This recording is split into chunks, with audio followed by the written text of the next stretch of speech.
Hello and welcome to Rajya Sabha Television. You're watching The Big Picture with me, Frank Pereira.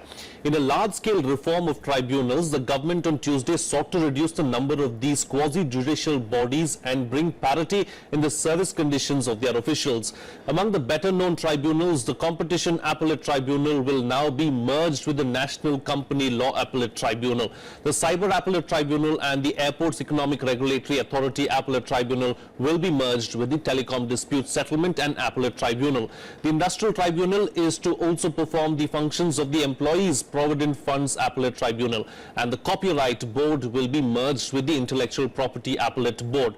The amendments under the Finance Bill will change several laws and allow the government to set the criteria for appointment and removal of chairperson, vice chairperson and other members of the tribunals and decide on their terms of service. On this edition of The Big Picture, we'll analyze the government's decision to reorganize tribunals under the Finance Bill of 2017. Joining me on the program today are Mohammad Salim, Lok Sabha MP, CPIM, Rajeev Gowda, National Spokesperson of the Congress and Rajya Sabha MP, Gopal Krishna Agarwal, National Spokesperson of the BJP, and Priya Ranjan, Senior Journalist. Thank you so much, gentlemen, for joining me on this edition of The Big Picture. Mr. Salim, I'd like to begin with you. Bringing in these changes under the Finance Bill, what's your take on it? If you want to rationalize and standardize, as the Finance Minister has made on the floor of the House, there's no objection. But the question is, Finance Bill has its own specific requirements. So smuggling in, I put this word quote unquote, into the Finance Bill, this is a trend. Over the years we found that there are so many things which is not connected with budget, not connected with tax proposals, not required to be put in the Finance Bill, but either for its own reason, the government tends to put all those things into the Finance Bill. So on the one hand, the importance of the Finance Bill gets reduced, the focus also gets lost, because there's a host of issues which has to be addressed in the Finance Bill, and when Parliament is taking discussion, and it's a limitation of the parliamentary scrutiny. Because if you bring in any bills separately, first standing committee or even in consideration stage, so many points can be taken up. So if Finance Minister says that no, it's just salary and conditions and appointments, agreed. But then when a bill comes, so host of other things, say for example competition, anti-competition thing or any other tribunals. So when a bill comes, it's not that only those clauses of those bills, but other issues related to that are sought to be discussed, and Minister has to reply to that. So that is the limitation, how the is squeezing the scope of Parliament scrutiny. That is one objection. So out of 40 amendments sought in this Finance Bill, 10 is of course accepted because those required to for income tax, customs, excise, all of this. But 30 others could have been brought in separate. Maybe there could have been one bill, but we could have discussed it. So it's a limitation, limiting the scope of parliamentary scrutiny and discussion. That's the objection. Is that going to be the way forward, Mr. Agarwal? Because you know that you don't have the numbers in the Rajya Sabha for the time being, at least for the next 1 year or so. The numbers are not going to favor you in the Rajya Sabha. So any of these contentious bills that you want to pass them as a money bill so that there is no opposition from the Rajya Sabha. No, it's not the purpose, because I don't think there are any contentious issue in this thing. Basically, they are, as has been said by the FM, these are administrative things which are to be incorporated, and because ultimately governance is our objective, cleaning of, there are several laws which have been repealed, those things, administrative decisions, streamlining the administration, then governance, etc. These are the issues they have been taken into, and these are not very serious or anything where, and even if their discussions have to take place, Lok Sabha is a platform where discussions can take place, but only you cannot call ki all these issues with a purpose can be done like this or will be done in this way. We don't agree. There are some issues which we consider to be administratively expedient, which have to be done fast so that we have a better governance, fast delivery, smooth lining administration, the ease of operation of the government. These are the issues. I think particularly this merging of the tribunals is for that purpose, and better administration is the issue. Mr. Dash, was there a need really to reorganize these tribunals at this point in time, and was this the best route to take?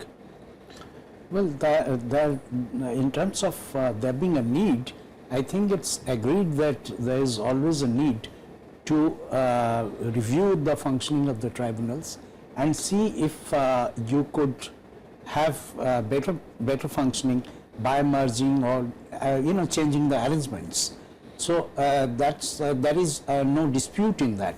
In fact, when such changes are made, those changes needs to be, when these go through parliamentary scrutiny, then they will be scrutinized, their performance will be reviewed, and you would arrive at a perhaps an arrangement. If a merger is, for instance, if you look at some of the mergers which have been effected through this, now some of them do not actually make sense on the face of it. That there could be little sense of, look at the Competition Commission of India, the tribunal. Now to merge that with the company law.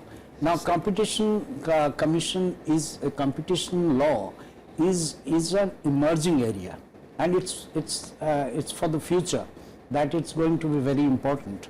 And perhaps it can be argued that a separate identity for a competition law tribunal would be in future will be felt, and perhaps it should have been kept separate from company law, which is again important aspect. But if the government feels that they could be merged, it's better that their performance is reviewed, scrutinized, and then this kind of an arrangement is arrived at.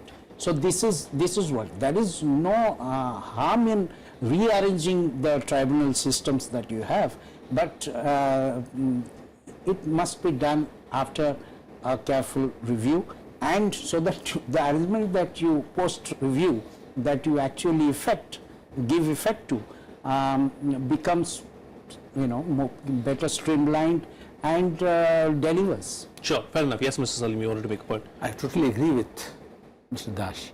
That's what I was telling about. One is that if government, it's a prerogative of the government. If government of the day thinks that because they for smooth functioning or expedite the things or increase the efficiency or reduce the cost, they want to rearrange, or they can, but they have to come out with a proposal.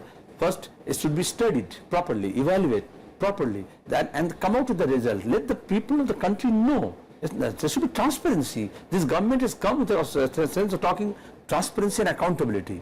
So the government is accountable to the parliament. So if it has been brought as a separate bill, and then discussion took place based on the government's paper that this is the review and this is what we necessitated. So then the parliament with its wisdom could have passed it. But what is exactly is done is, so many now last cases also, past performance can show you, just to avoid Rajya Sabha, because we have this bicameral arrangement. So Rajya Sabha, you have this embarrassment on so many cases. So you can't pass whatever, you can't go to fulfill your wish. So naturally, to put everything as a money bill, that's why I said smuggling into. Sure. So this is very unfortunate, one part. Second part is, as rightly pointed out, the Competition Commission, when this liberalization took place, so this earlier that MRTPC Act was there, this monopoly restrictive trade practices. Then they said no, monopoly is no more there, it's a competition, open market, so competition, but fair principle should be there. So there's a big competition tribunal. Now you think company tribunal can, company act is different, company law is different, and companies are subjected to scrutiny by the company law board, and then you have a tribunal. But this, on the question of competition, you have merged it, but you have not come up with an explanation. Yes, put it in the finance bill. Or what sense does it make to merge I'm going to with telecom road safety, all together. I'm going to let all of you speak and have your word on the debate, but let me go across to Professor Rajeev Gowda, who's joined us on the debate as well and who hasn't had a word yet on the program. Professor Gowda, I mean, this is something that the opposition needs to deal with. This is something that the opposition has to bear with for the for the next few months or so till the BJP gets a majority in the Rajya Sabha. They're going to push some of these bills as money bills, because that's a tactic that the government is using. So that's fair play is what the BJP is saying. I would strongly disagree. This is undermining institutions. It's undermining the constitutional authority of Parliament to scrutinize and improve and pass the kind of legislation that will strengthen the regulatory system, including in the context of tribunals. The discussion that we are having on this TV channel should be something that we have in Parliament, in standing committees. That's when we are in standing committees, we work with the interests of the nation at heart. We are not even partisan there. Okay, so in Parliament we may be a little more, wearing our party hats, again in the interest of the nation itself. But the basic point is that there's a lot of value that we bring to improving legislation. Now, when these things are sneaked in this particular manner, this is, they did this with the Aadhaar bill. Why are you afraid of the Rajya Sabha?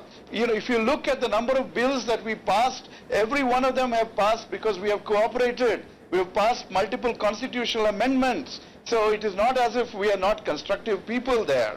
Just because you don't have a majority on many of these issues, unless there's some underhand agenda which we're not aware of, we would tell you, look, for this, just what Mr. Salim and others have just pointed out, there is, competition requires a particular kind of regulatory framework, something else requires some other framework. In the discussion, we've had a debate on electoral reforms yesterday in Parliament, in Rajya Sabha, because where many of these issues regarding electoral bonds were also raised. But we couldn't deal with this earlier because there was no consultation and there was no opportunity for even that to be examined. It has been sneaked in here. It amends the RBI Act. Many things that are worth discussing. If you want to bring these in, we are focused on constructive cooperation. That is our job. Policy making, scrutiny, everything. Please don't think that, just because you don't have a majority, you're not going to get anything through. That's not the track record so far. Please pay attention to institutions of Parliament, which have been set up by the Constitution. They have a job to do, and that job is to improve public policy.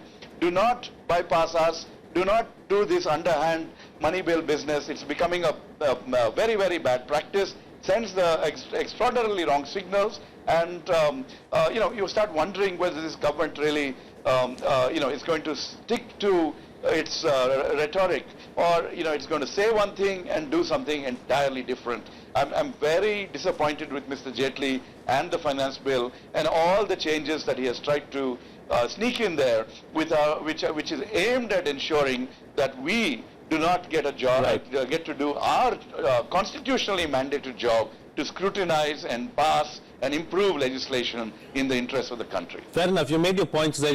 Some of the words used, Mr. Agarwal, sneak in, smuggle in, scared of the Rajya Sabha. Is that what it is? No, actually you should see these, if you go to the why the tribunals reorganization took place, it's from the recommendation of the Standing Committee of the Parliament, which has suggested its recommendation. So therefore there is a very clear need which is coming out. There was a need, there is an administrative decision, and if Mr. Gowda is so emphatic on Rajya Sabha's functioning, he should answer why there was a disruption. Ultimately, who has led the Rajya Sabha, why they were disrupted, why there was no debate, why they were not properly allowed to function. That's what they have to answer before they talk of disruption or discussions. We are all for discussion. Even Lok Sabha is a valid platform for discussions, and these are the issues which are administrative ones, which are which have been passed by the Standing Committee, and other things are with relating to finance bill. So I think the functioning of Rajya Sabha is a responsibility of opposition also. They should also see that they should allow Parliament to function and legislate. The main function is to legislate and you made the point. Let them respond now. Mr. Salim, you're disrupting the Rajya Sabha all the time. That is, the opposition is disrupting the Rajya Sabha all the time. So we have no other option. This is the only way that we get our administrative agenda through. I must compliment Mr. Agarwal that 50% ground he has already conceded. That means what ought to have done as a correct legislative procedure, observing correct legislative procedure, and it's a separate bill with a parliamentary scrutiny or standing committee. But they have not done it because, quote unquote, disruption of Rajya Sabha, trouble in Rajya Sabha. So that's why this route was sought. So this is sneaked into or smuggled into is a valid point for him. And this now coming to, actually this session when this bill is passed, what is the disruption in Rajya Sabha? if disruption is there, and there have been disruptions since the inception. When BJP was opposition, the Lok Sabha, Rajya Sabha was also disrupted. But that doesn't mean that you just jettison the parliamentary proceedings. This parliament is, according to the Prime Minister, when he first came in as elected, he just bowed his head and is a temple of democracy. So in a temple of democracy, one day there is some hangama, so you stop that functioning of that parliament and you avoid that. But that should not be Let him there. complete. I'll come to you. Let him complete. And secondly, this is why in constitution we have this bicameral arrangement. One is a permanent body, another is a changing body. So with a whips, you cannot change it. So it should have been doubly scrutinized. Otherwise, there is no point in having two houses. One is Union of States, the Council of States, and another is the Lok Sabha, is a popularly elected chamber. So now, from the states angle also, these bills has to be scrutinized. Sure. And Sure. I'm again telling it that the never Parliament was short of discussing and debating and passing. GST bill, Constitutional Amendment bill was passed. Even though there was initially some hangama, but the government reached out. So whenever there is some dispute, the government should reach out to the opposition, have a fair discussion level. But actually, the executive should be held accountable to the parliament. That's the cardinal principle of parliamentary democracy. This is what they are fearing, even though they have a majority. Even if in future course they get a majority in Rajya Sabha, but this practice will continue. Sure. This government may not continue. Even if this government continues, that means that just to have convenience. You're saying the precedent is set and this is something that will follow in the years to come. Institutions are built over decades. A brief Sure, comment sure. on this. Days. If Sure, they yeah. say that the Lok Sabha is not a valid platform to discuss and debate and pass on the bill, if that logic is there because BJP has a majority in Lok Sabha, then similar logic can go to the Rajya Sabha. That's not the correct logic. The logic is these were the administrative decisions were passed by the or recommended by the standing committee. Already they have been scrutinized, and that further scrutiny can take place in Lok Sabha. So ultimately, if there is a major issue which opposition thinks that they are put, then they should be much concerned. But on these issues, reorganization of tribunal is not that issue that they should, we will sneak in something and other thing. That's an administrative. Sure, fair enough, fair enough. Professor Gowda, I can see you shaking your head. I'm going to come to you in just a minute for your comment, but before that, Mr. Dash wants to make a point. I just wanted to make a brief point. Insofar as this tribunal business are concerned, I do not think, to be fair to the government, I do not think that they were trying to bypass Rajya Sabha. Insofar as these tribunals are concerned, I'm not saying that the opposition's apprehension about the government trying to convert bills into money bill and avoiding the Rajya Sabha is incorrect. The opposition could be right there. But in the case of these tribunals, many, had they come as separate bills also, many of them would have qualified as money bill. Because salaries etc. are involved, things when you draw from the Consolidated Fund of India, then it will turn out to be a money bill, and then but a money bill Rajya Sabha cannot hold it, but it doesn't prevent Rajya Sabha from discussing it. Sure. Now in this case, what has happened in the case of tribunals particularly is that both houses have been deprived of Lok Sabha could not discussion, meaning a proper scrutiny and giving ideas, in fact, to the government, because some of the net outcome of these mergers which have happened is quite atrocious if you look at it. As I was pointing out that you club airport tribunal with telecom tribunal, it doesn't make sense. Perhaps airport tribunal with road tribunal could make some sense. Sure. But if you are putting it with telecom tribunal, you also have to see which are the areas, emerging areas where the workload is in the way the economy is taking shape in future, where the workload is going to increase. So those kind of detailed scrutiny can be better done if it is discussed in both houses. Of course, many of these tribunals bills separately also would have qualified to be money bill. So I don't think government could have, they would have been legitimately money bill, and then Rajya Sabha wouldn't have been able to block it, but they would have discussed it. Sure. I'll come to you, Mr. Salim. Before that, let me go to Professor Gowda as well. Professor Gowda, yes, make your point. See, the concept of money bill is actually a little more concrete. If a bill deals with only expenditure on the Consolidated Fund of India, then it's really a money bill. Otherwise, numerous bills have financial implications. They will cost so much, you're going to set up some offices, allocate so many resources. Those are regular bills. They don't have to be classified as money bills. And really, something like a budget is a money bill, because it deals entirely with taxing and spending. And others will have some, so this is something that you've seen, debated on the floor of the House. You've seen the Secretary General of the Lok Sabha also making some clarifications on this front, along with the Speaker. So so let's not get into the specifics of what we're talking about. Let's talk about the principle of it all. If you choose to bypass, Parliament by bringing in amendments into the finance bill at a very late stage and at a time when not much scrutiny can happen, then you're subverting an institution, you're preventing yourself from getting inputs and suggestions which are concrete and which will strengthen legislation, etc.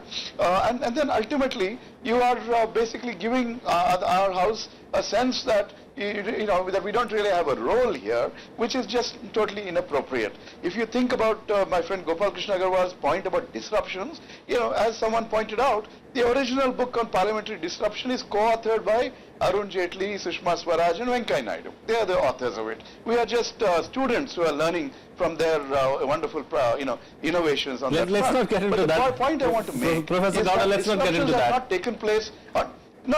Disruptions have not taken place. Disruptions have not taken place because we are upset with some clause in the GST.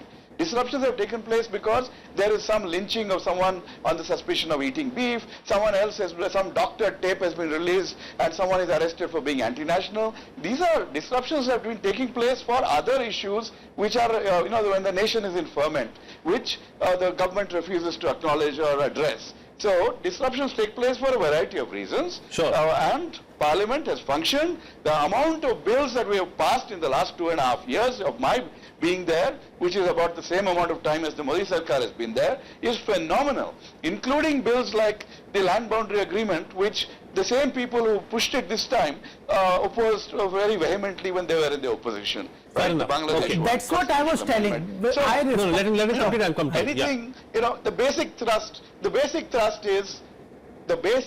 is do not take these measures. Please bring up these issues, including electoral reform, including some of the other things that have been put into this finance bill. Bring them in as separate legislations. It doesn't take very long. We are in a position to give you tremendous input Fair enough. and help improve those bills with our collective wisdom. That's what we are here for. Okay, and don't subvert the institutions that our founders have established in the Constitution. That time of the program where I take final comments, yes, respond to what he is saying and also your final concluding remarks. My comment on disruption was in response to when he said that we are trying to sneak some things through these money bills. When he himself is acknowledging that several bills they have supported and have been passed from the Rajya Sabha. Who brought them to Rajya Sabha? It was our government which brought them to Rajya Sabha. Therefore, when you say that these bills have been sneaked in, then I said you should think of your disruption. We have no intention of sneaking important, which are we consider to be administrative bills, which we consider to be bills which have been already recommended through the standing committee. These are the bills which are for governance. Ultimately, we have seen the country pass through the policy paralysis. Everywhere, if multiplicity of regulatory authority, these were very complicated issues where the government was at a standstill. So we have to move out of that, and that's our way. There is no intention of sneaking it. We appreciate it when they say that we will have all bills will go to Rajya Sabha, which are not the which are to be debated, which have to be discussed. We accept their support and appreciation. Sure, fair enough. Mr. Salim, the government is saying that as long as you support it, as long as you want to have a holistic debate and nothing more than it, we are ready for it. But the problem is you're not letting the holistic debate to take place. This is in short called restricted democracy. If you are with us, you are getting granted democratic rights. If you are not, then you are not. Starting from Trump to even to this days here itself, this is being exercised. But this is ultimately is against this free thinking, against the spirit of freedom, and against the democratic principles. And parliamentary democracy functions on the basis of this trust and belief and faith on these cardinal principles, which is enshrined in our constitution. So it's not a presidential form of government that some bureaucrats think and then you just get this stamp. And that's why even Lok Sabha could not get the opportunity to scrutinize it. Because it was, that's why I said sneaked into or smuggling through 40 things in one bill, and then you get this in 8 hours of time. So I've financial issues, tax propositions, economic health, those things will be debated, or this tribunal's function will be debated. Had it been a separate bill, then this should have been properly addressed, and the issues the people should know. What's the way forward then, Mr. Salim? The government should take a lesson that they are comfortable. It's not that they're in a hurry.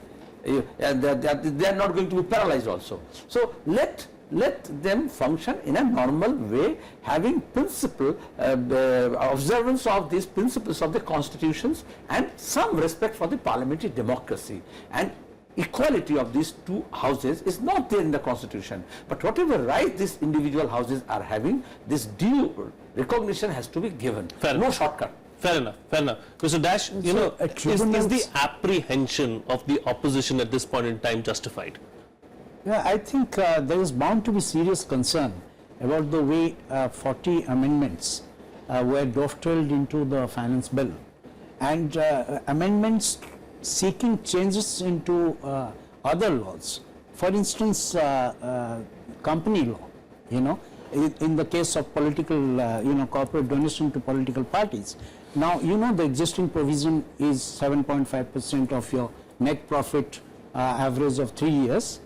That ceiling goes, but more seriously, where the companies, as per the existing provision, are supposed to report to the shareholders not only the amount of donation that they were making to political parties, but to which political party they are. That has been overridden. Now, that kind of a change, when you bring about in company law, in case of corporate democracy, shareholders' rights, and do that through an amendment to the finance bill, that that is bound to be concerned about the parliamentary procedures, the way laws are being made in this country. I'm out of time on the program. One final comment from Professor Gowda. Professor Gowda, your concluding remarks on the program. Well, as I will echo what my colleague Mr. Salim said, that the government does not need to resort to these kinds of measures, that it would be beneficial if all these measures are brought before Parliament with substantial time for discussion and scrutiny, and we expect that what should be in a finance bill is really restricted to taxing and spending proposals, and everything else does not really find a place within that. It is a shortcut that has been used too often, and it is minimally disrespectful of the role of the Rajya Sabha and the larger constitutional establishment that we've worked so hard to preserve over these decades. All right, on that note, I'll have to call it a wrap on this edition of The Big Picture. Mohammad, Salim, Rajeev, Gowda, Gopal, Krishna, Agarwal and Priya, Ranjan, Dash. Thank you so much, gentlemen, for joining me on the program and putting things into perspective for us. That's all the time we have. See you again next time.